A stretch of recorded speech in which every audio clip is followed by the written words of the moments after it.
Officers to the scene, we've got 2 possible fatals.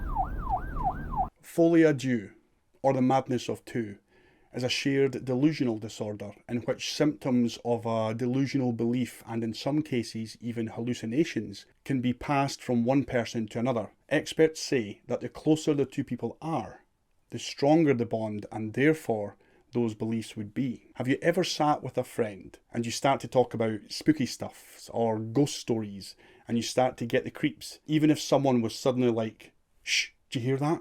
Another person might be like, yeah, I totally do. Well, it's kind of like that. In fact, it's probably nothing like that. Hi folks, my name's Johnny and welcome to The Oddest. Today we're going to check out this mental helter-skelter of a case where 2 twin sisters journey across Europe and into madness.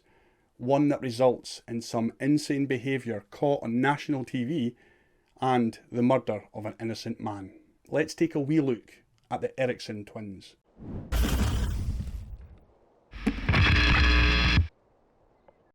Sabina and Ursula Eriksson were born in Sweden on the 3rd of November in 1967. They were identical twins and in their childhood and early adult lives had never suffered from any mental illness or breakdowns of any kind. They never even had a criminal record. Prior to 2008, they lived a fairly normal life. By the time the year 2000 had sprung around, Y2K and all that, Ursula was living in the United States and Sabina was living in Ireland with her husband and 2 children. On Friday the 16th of May 2008, Ursula would make the journey from the States and land in Ireland to visit her sister Sabina. For reasons which are still unknown, the sisters left Sabina's home late at night and hopped on a ferry which took them from Ireland across to Liverpool in England. They arrived there about 8:30 AM on the Saturday and travelled immediately to the police station in St Anne Street, where Sabina would file a report that she was in fear that her children were in danger back in Ireland. The police took the report and immediately liaised with the police across in Dublin, Ireland. The Irish cops would dutifully attend the address only to be met by a confused husband, and all seemed well. While this was going on, the sisters boarded a National Express coach heading for London, a journey that should have taken about 6 hours to complete. However, just 1 hour into the journey, the bus driver would pull into Kiel service station just off the motorway and remove the sisters as they were acting irrationally, complaining that they were feeling unwell, believing that the girls could be using drugs. The bus driver refused to let them back on the bus. The manager of the service station even called the police as the sisters were behaving irrational and causing a disturbance there. The police arrived and, after speaking with Ursula and Sabina, ultimately concluded that they were harmless. A short time later, the sisters left the service station on foot in the direction of the motorway. They were seen a few moments later by motorway CCTV control room as they were walking down the central reservation of the M6, causing chaos amongst the busy traffic by trying to cross to the other side. At one point, Sabina was struck by a Seat Leon car. The police attended the accident immediately and were able to speak to the sisters on the hard shoulder area of the motorway. Along with the attending cops and ambulance crew was also a television crew filming an episode of the TV show Motorway Cops. The police were standing on the hard shoulder of the M6 talking to the sisters, and at first everything seemed normal. The cops were asking, "What's going on?" All of a sudden, Ursula turns and runs into oncoming traffic. She's struck by a large lorry travelling at speed as police try in vain to grab her. As police rush to her aid, Sabina decides, "Stuff this," and also runs headfirst into oncoming traffic while screaming, "They're going to steal your organs," and is smacked by a Volkswagen Polo. Sabina was rendered unconscious by the car hitting her. Meanwhile, Ursula has clear and obvious injuries to her legs, but whilst paramedics and police are trying to tend to her, she continues to fight and spit at them. Whilst this is all happening, miraculously, Sabina regains consciousness and starts to run down the motorway with a female police officer in quick pursuit. Sabina turns and starts lashing out at the officer, punching her in the face and knocking her to the ground before jumping over the central reservation and off down the other side of the motorway. Emergency workers and several members of the public caught up with her. They restrained and carried her to a waiting ambulance, at which point she was handcuffed and sedated. Given the similarities in their behaviours, A suicide pact or drug use was quickly suspected. Bearing in mind all of this was being filmed by a camera crew. And I'll tell you what, lads, this is just the tippity top of the crazy iceberg. Ursula was taken to hospital by air ambulance. Sabina was also taken to hospital, where despite her ordeal and apparent lack of concern over her sister's injuries, she soon became calmer and more controlled. She was released into police custody 5 hours later. When she was being processed through the charge area of the police station, Sabina would say, "We say in Sweden that an accident rarely comes alone. Usually at least one more follows, maybe two." On the 19th of May 2008, Sabina was released from court without a full psychiatric evaluation, having pleaded guilty to charges of trespass on the motorway and hitting a police officer. When you're released from court or the police station, normally if you don't have any kind of bag for your property, the police will put your belongings into a clear plastic bag. Sabina left the police station clutching her wee plastic bag. Clear Plastique by Gucci. She wandered the streets of Stoke-on-Trent in attempts to try and locate the hospital where Ursula was being held. At around 7 p.m, Sabina was seen walking along Christchurch Street in Fenton by 2 men that were out walking their dogs.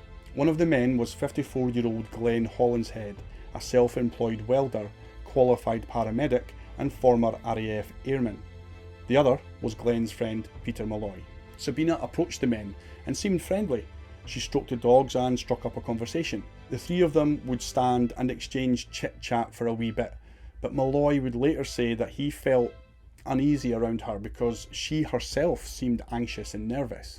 She asked the men for directions to any nearby bed and breakfasts or a hotel. Hollinshead took pity upon her and instead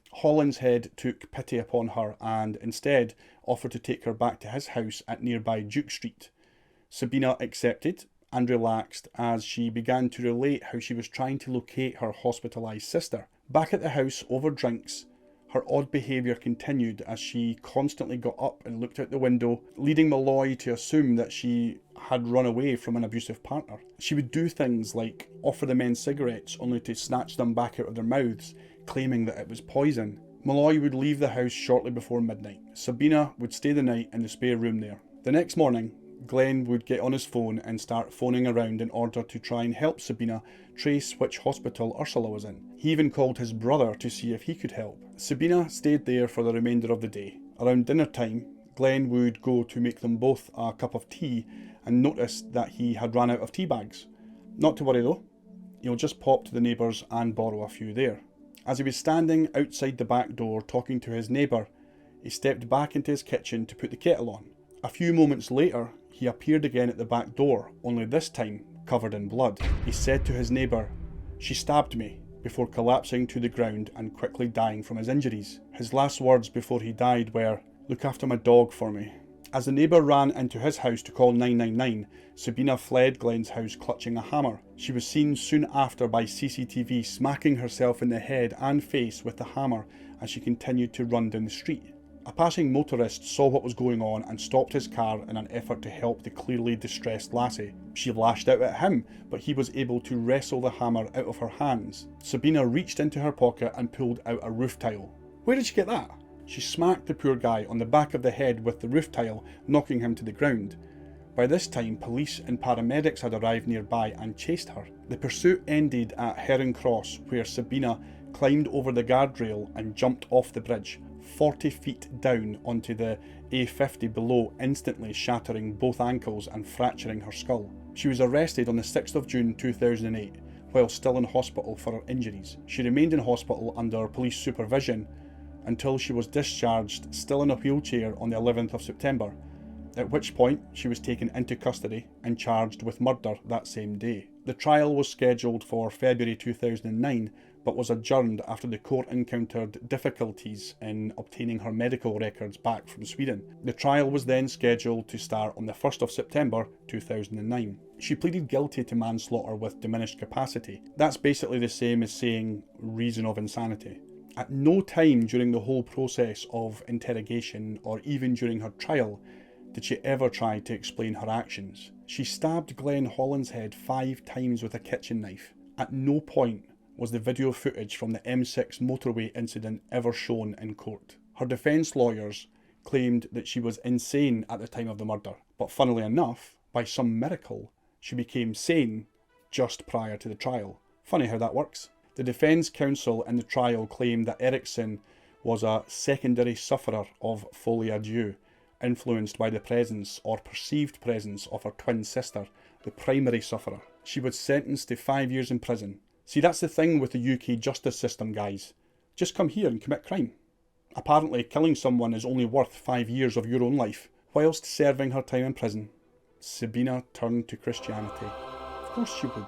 The family of Glenn Hollinshead was unhappy with the outcome of Sabina Eriksson's trial. Why, they wondered, had the woman been released from a psychiatric care just 2 days after apparently attempting to kill herself on the M6 motorway?